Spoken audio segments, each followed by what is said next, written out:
Risotto crémeux au crabe. Recette pour environ 6 personnes. Ingrédients.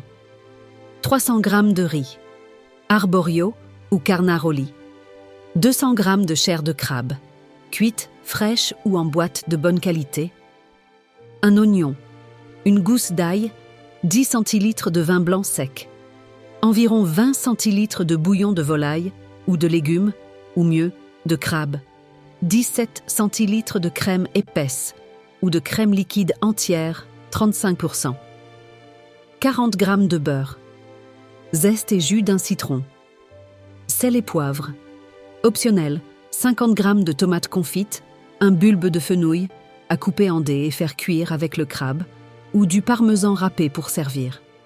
Préparation 1. Préparer les ingrédients. Faire chauffer le bouillon et le maintenir au chaud, c'est essentiel pour le risotto. Hacher finement l'oignon, peler et écraser l'ail, laver le citron, prélever le zeste et presser le jus. 2. Préparer le crabe, si optionnel. Couper les tomates confites et le fenouil, si utilisé, en dés. Dans une petite poêle, faire cuire les dés de fenouil, s'il y en a, avec un peu de beurre. Ajouter la chair de crabe, l'ail écrasé et le zeste de citron. Déglacer avec le jus de citron et réserver hors du feu. 3.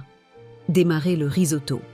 Dans une cocotte ou une grande casserole, faire fondre le reste du beurre et y faire blondir l'oignon émincé jusqu'à ce qu'il devienne translucide. Ajouter le riz. Le faire cuire 1 minute en mélangeant bien jusqu'à ce que les grains deviennent translucides sur les bords. Cette étape s'appelle la torréfaction. Verser le vin blanc, saler et poivrer légèrement, laisser le vin s'absorber complètement en remuant. 4. Cuisson du risotto. Verser une louche de bouillon chaud sur le riz. Remuer constamment jusqu'à ce que le liquide soit presque entièrement absorbé. Répétez cette opération louche par louche jusqu'à ce que le riz soit crémeux mais encore al dente. Comptez environ 18 à 22 minutes au total. 5. Fin de cuisson et crémage, mantecatura. Incorporez la préparation au crabe, étape 2, dans le risotto. Ajoutez la crème épaisse ou liquide et mélangez délicatement.